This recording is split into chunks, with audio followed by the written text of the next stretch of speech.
जय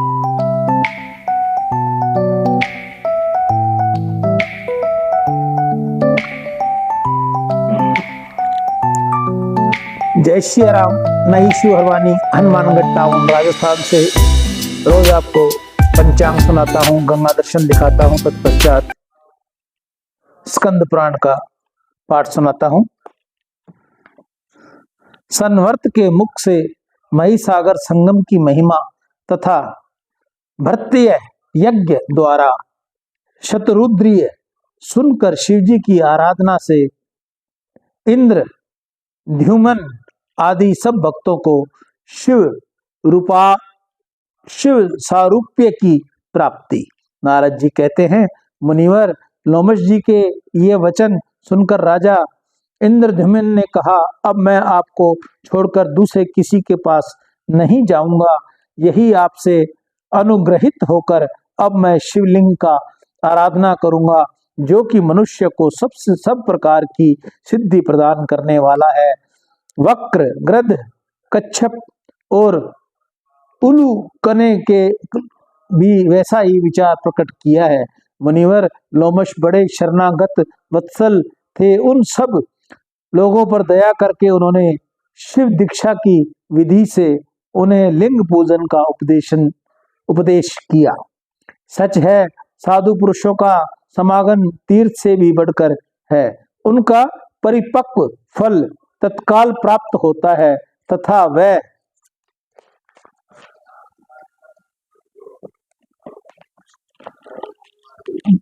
तुरंत पापों को नाश करने वाला है।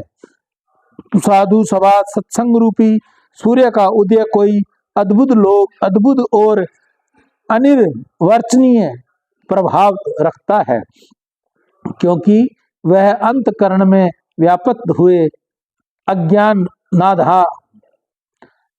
अज्ञानाद कारक का अत्यंत विनाश करने वाला है। साधु समागम से प्रकट हुए आनंद में अमृत को सभी लहरें श्रेष्ठ हैं। वे सुधा, माधवी, शक्रा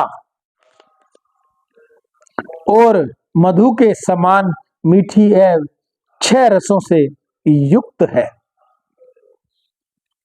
तदंतर मार्कंडेय मुनि और राजा इंद्रद्युम्न आदि 6 मित्रों ने साधु संग पाकर शिव शास्त्र की अनुसार क्रिया, योग, तप, स्वाध्याय और ईश्वर का ध्यान आरंभ किया।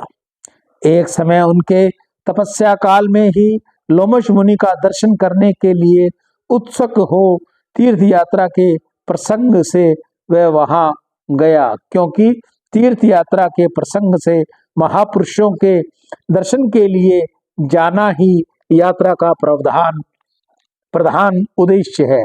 जिस भूभाग में संत महात्मा निवास करते हैं वही तीर्थ कहलाता है। अर्जुन, पूजन और आतिथ्य सत्कार होने के पश्चात जब मैं भली भांति विश्वास कर चुका था, तब नाड़ी जंग आदि भक्तों ने प्रणाम करके मुझसे पूछा, ब्राह्मण मोक्ष साधन के लिए कौन सा स्थान है, बतलाने की कृपा करें। उनके ऐसा पूछने पर मैंने कहा, तुम लोग महासंवर्त से यह बात पूछो, वे तुम्हें सब तीर्थों के फल की प्राप्ति करने वाले तीर्थ स्थान का पता बताएंगे। वे बोले, योगी सर, संवर्त जी कहाँ तपस्या करते हैं? यदि जानते हो तो बतलाइए। तब मैंने कहा, संवर्त मुनि काशी में रहते हैं। उनके गुप्त वेश धारण कर रखा है। वे नंगे रहते हैं और भिक्षान भोजन करते हैं। दिन के दूसरे पहर की पिछली घड़ी और तीसरे पहर की पहली घड़ी को कुतप काल कहते हैं। उनके बाद ही वह निकलते हैं और हाथ में ही भिक्षा लेकर उसे भोजन करते हैं। उनके पास किसी प्रकार की कोई वस्तु भी संग्रह नहीं है। वह प्रणव वाच्य परम ब्रह्म परमेश्वर का ध्यान करते हैं। सायंकाल वन में रहते हैं, किंतु कोई भी मनुष्य उन योगीश्वर संतवर्त जी को पहचान नहीं पाता।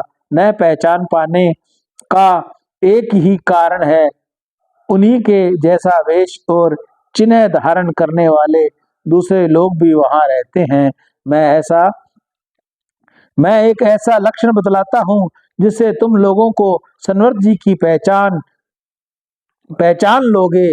रात को उस चौड़ी सड़क पर जो नगर के मध्य से होकर निकलती है, तुम लोग एक मुर्दा लाकर जमीन पर इस ढंग से रखना जिससे कि दूसरे को उसका पता न चले, और समय उससे थोड़ी ही दूर खड़े रहना। जब कोई भी उस भूमि के निकट तट आकर सहसा लौट पड़े, वही सन्वर्त है। ये मुर्दे को शल्य समझकर उसे लांग कर नहीं जाते। यह एक संशय रहित पहचान है। इस प्रकार जब सन्वर्त जी मिल जाए, तब विनती भाव से उनके शरण में जाकर उनकी अपनी इच्छा के अनुसार प्रश्न करना। यदि वह पूछे मेरा पता किसने बताया, तो मेरा नाम प्रकट कर देना। मेरी बात सुनकर वह सबने वैसे ही किया। काशी में पहुंचकर मेरे बताए अनुसार सनवर्त को देखा। उनके रखे हुए शव को देखकर सनवर्त जी भूख से व्याकुल होने पर भी सहसा लौट पड़े।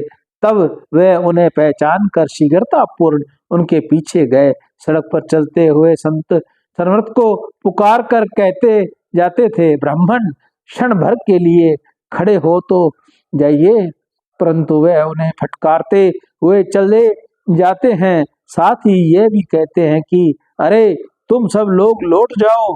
भागते भागते जब वे बहुत दूर चले गए, तब एक स्थान पर रुककर पूछा, किसने तुम्हें मेरा पता बताया है? शीघ्र बताओ। अब उन्होंने कांपते हुए उत्तर दिया, नारद जी ने बताया है। तब सनवर्त पुनः मार्कंडे आदि से कहा, मेरे रास्ते का शल्य हटा दो, मैं भूखा हूँ, पुनः पुरी में भिक्षा के लिए जाऊंगा। तुम्हारा प्रश्न क्या है, उसे भी कहो। वह बोले, महामुने, हम आपकी शरण में आए हैं, कृपा हमें ऐसा कोई उपाय बतवाए जिससे हम लोग आपके अनुग्रह से मोक्ष प्राप्त कर लें। जिस तीर्थ में जाकर मनुष्य सब तीर्थों का फल प्राप्त कर लेता है, उसका नाम बताइए, जिससे हम सब लोग जाकर वहीं रहें।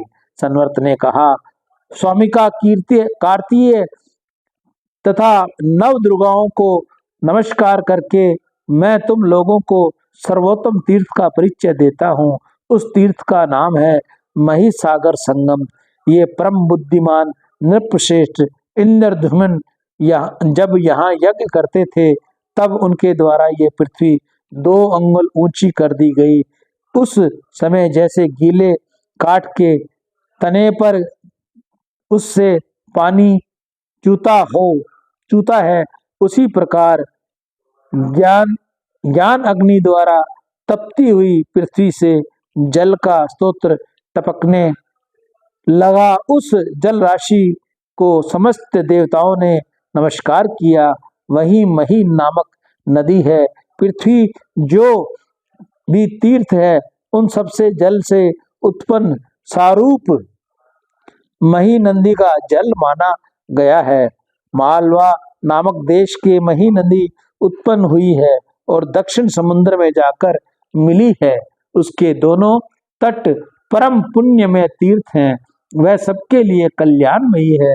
पहले तो महानदी मही समय ही सर्वतीर्थमयी है।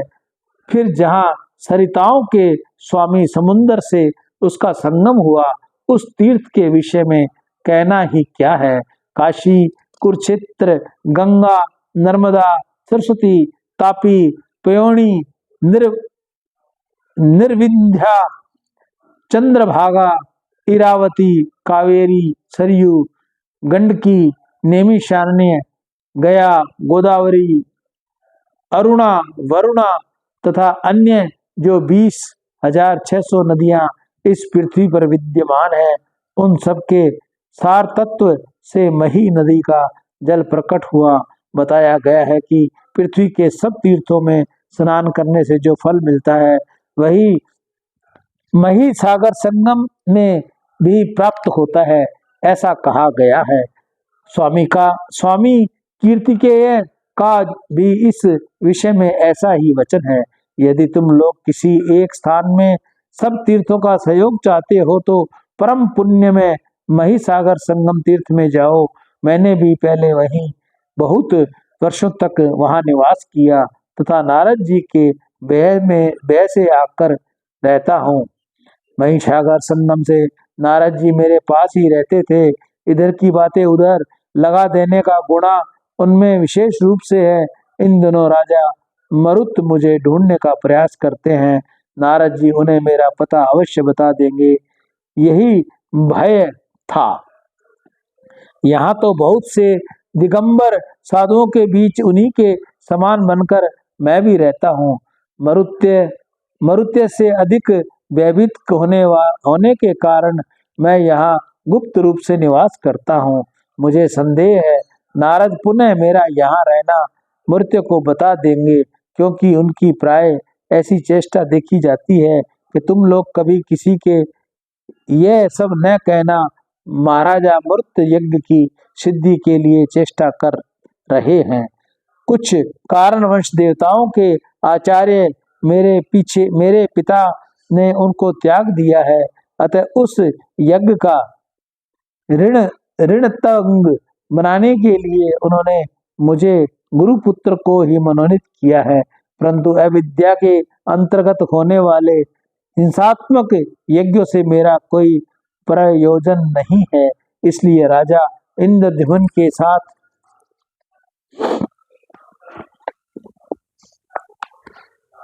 तुम लोग शीघ्रता पूर्वक महिसागर संगम तीर्थ में जाओ। वहां के 5 तीर्थों का सेवन करते हुए तुम लोग निश्चय ही मोक्ष को प्राप्त कर लोगे।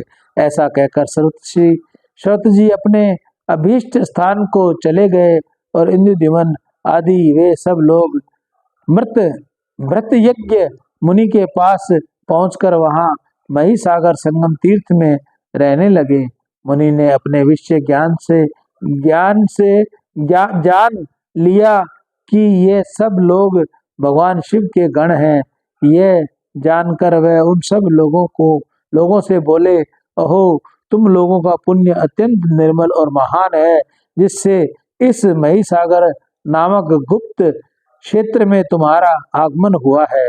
महिसागर संगम में किए हुए स्नान, दान, जप, होम व विशेषतः पिंडदान तथा अक्षय हो जाता है। पूर्णिमा और अमावस्या को यहाँ किया हुआ स्नान, दान और जप आदि सब कर्म अक्षय फल देने वाला होता है।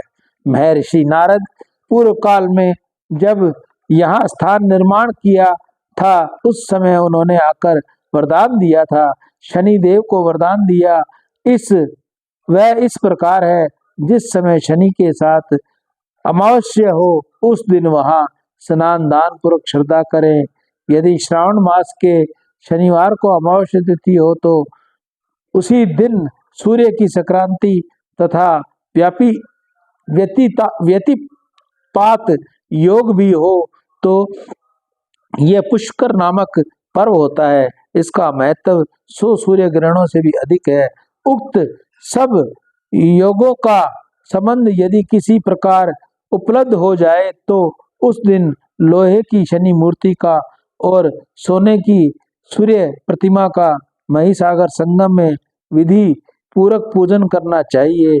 शनि के मंत्रों से शनि का और सूर्य संबंधी मंत्रों से सूर्य का ध्यान करके सब पापों की शांति के लिए भगवान सूर्य को अर्घ्य देना चाहिए।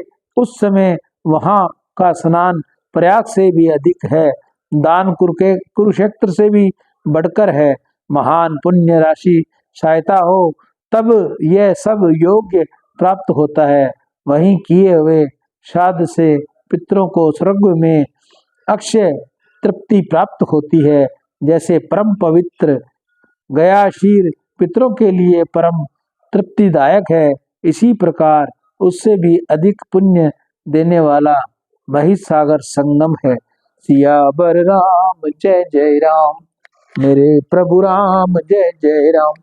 जय मंगल भवन मंगलहारी, द्रवौ सुदशरथ अजिर बिहारी, दीन दयाल बिरुद संहारी, हरहु नाथ मम संकट भारी। सियावर राम जय जय राम, मेरे प्रभु राम जय जय राम। मैं ईशु हरवानी, हनुमानगढ़ टाउन, राजस्थान से रोज आपको गंगा दर्शन लाइव दिखाता हूँ, वह पंचांग सुनाता हूँ। तत्पश्चात मैं स्कंद पुराण का एक पाठ आपको सुनाने की कोशिश करता हूँ। राम